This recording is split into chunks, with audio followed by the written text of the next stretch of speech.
Tennessee plays number 17 West Virginia on Saturday, so I think it's about time you know your foe. A VFL returning to his roots. So let's go ahead and take a step back in time. Whoa! I'm sorry, I've got a lot on my mind. I'm a little conflicted, you know? Can the Vols beat Auburn? It's ridiculous to think that, right? There's no way. No, there's definitely a chance. I'm sorry, I just don't know. Listen up, there is no way Tennessee can beat Auburn. Well, I don't think that's true. Shut your mouth, okay? We like the bad news first, so I'm going to give it to the people straight. These are the best teams in 4A.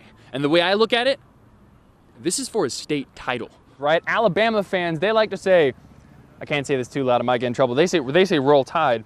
Can you hear me? We traded in the studio for a little dirt and racing action.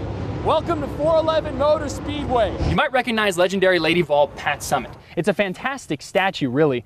The only part you can never get quite right are the eyes. They used to say a stare from her would send shivers down a player's back.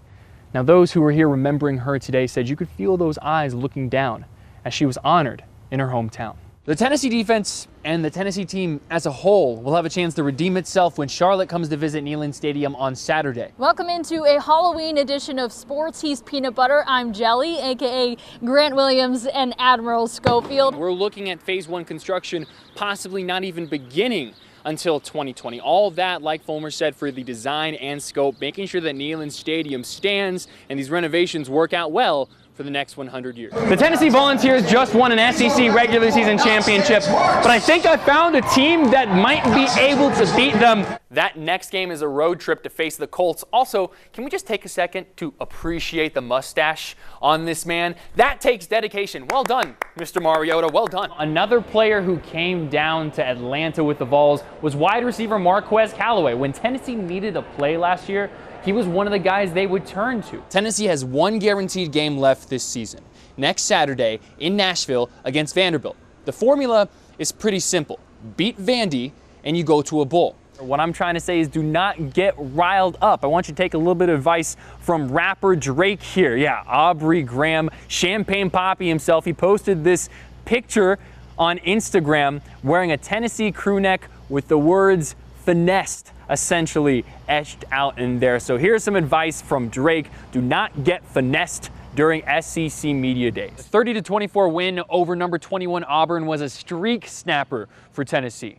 It's the first SEC win since 2016, the first SEC road win since 2016, and the first SEC West win since 2010. So we are here at Jordan-Hare Stadium, the site of Tennessee's 30-24 win over Auburn. The sprinklers going on a little bit behind me here. As you can see, had to get off the field, had to come up here in the stands. And the stands were full of Tennessee fans. All the early summer workouts, the late Friday nights, it's for moments like that. The Central Bobcats got a chance to experience that for the first time as a program on Sunday. But I'm getting ahead of myself here. Let's go ahead and back things up. Central started off the season at 0-2 and then rattled off 12 straight wins to get to a state championship game for the third time ever as a program. So Saturday night rolls around. It's finally time for the big game, warming up, and a storm hits. What's in a name? My name is Chris Aporogene, Akporogene. Just the beginning of a football career. This is my third year. But now a commitment to join the Tennessee Vols in the class of 2019 as an offensive tackle. The SEC announced yesterday they will be implementing a new rule at home football games this season. It's simple, but I think a fantastic addition. A TV timeout countdown clock. The clock will display how long fans have to wait before a commercial break during a timeout is finished. So no more awkwardly sitting there wondering why it's taking so long to get the action started again. I think it's a pretty good idea. In fact, let's try it for ourselves, shall we? A countdown clock for sports, so you know how much longer you have to stare at this face. All right, ready? 1 minute and 30 seconds. 3, 2, 1, go. Jeremy Pruitt is getting ready to start his first season as head coach for the Tennessee Vols. How have other coaches fared in their first season? Well, let's start with the most recent. Butch Jones, 5-7. He missed out on a bowl game. Then there's Lane Kiffin, 7-6. It was also his only season. Can you guess who had the worst start? No, not Derek Dooley. He went 6-7, but good guess. It was actually S.D. Crawford, J.D. Dupree, Andrew Stone, and Z.G. Clevenger. They only won 3 games in the early 1900s. Oh, modern era, right. Johnny Majors, yeah, he went 4-7 in his first season as the head coach on Rocky Top. 3 SEC championships later, and I think he turned out all right. As for the best record, it depends what you consider best. John R. Bender went undefeated, 8-0-1 in his first season. Go back to General Neyland. When he was just Captain Neyland, he went 8-1. Bill Battle went 11-1 with only a 3-point loss to Auburn in his first season, and Philip Fulmer went 10-2 in his first full season as head coach. As for his first game, well, Jeremy Pruitt is just ready to get out there. No, my emotions are probably the same way. Before I tee off on the golf course, you know, if you're going to play, you want to win. So that's why we practice. That's why we do what we do. So yeah, I'm excited. I'm always excited to have an opportunity to see, you know, to see what our team's going to be like. And he has quite the opportunity against number 17 West Virginia in Charlotte on Saturday. Woo! That's it. That's it. That's sports for the day. You all have a great rest of your day. I'm out of here. Well, I want to turn to some other important Tennessee athletics events. There was a lot going on Sunday. You had the Lady Vols balling out in Thompson-Boling Arena, and you had soccer trying to get to the Elite Eight for the first time in program history. But, you know, instead of me telling you, how about I just show you? I got to grab the keys really quick. I'll meet you in the car. The number 12 Lady Vols are playing a Florida A&M team they should have no trouble beating. But head coach Holly Warlick had 3 things she wanted the team to work on. Focusing on us, thought we did a really good job of doing that.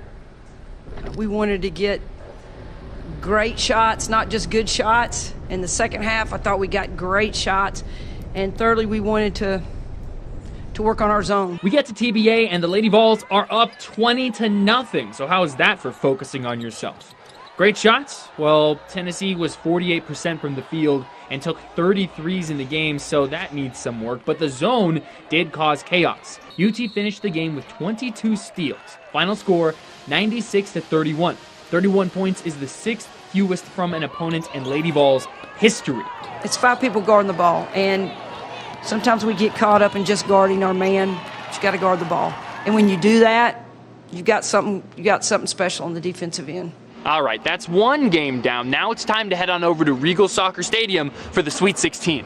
It's only 1 mile away from Thompson-Boling Arena, so let me give you a quick primer. Tennessee is 0-5 all-time in the Sweet 16, but this is one of the best UT soccer teams in history, and they get a rematch with a team they already beat earlier this season in Texas A&M. Senior Danielle Marcano, number 2, scored 2 goals in the first 3 minutes of each half, putting UT up 2-0. And then Celera Jordan takes the cross from Megan Flynn and finds the back of the net. That will do it. Tennessee is moving on to the Elite Eight for the first time in program history. 2, 1.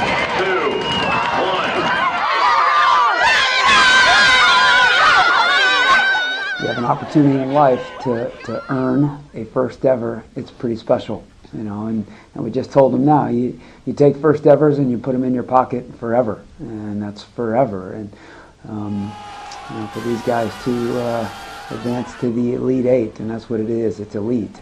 They're only 8, and when you think you're now 1 game away from a college cup, it's special. So who will Tennessee face in its first ever Elite Eight match?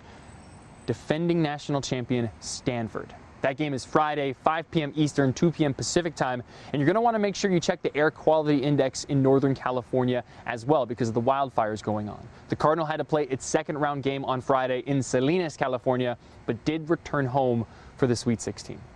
Oh no, look at the time. We got to get back to the studio. Come on, let's go.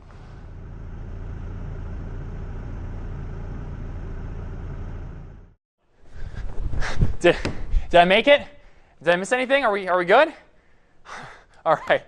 I just wanted to make sure we gave the women's athletics on Tennessee some credit where credit is due. They're having a fantastic season so far, beginning for the Lady Vols and as well for women's soccer, Tennessee soccer to get to that point. That's fantastic. And that's not even including volleyball, who has won 9 straight matches. They have not lost a match since mid-October, a top 25 team in the nation. Cool to see all the different sports for Tennessee having success. All right, that will do it for sports. You all have a great rest of your day.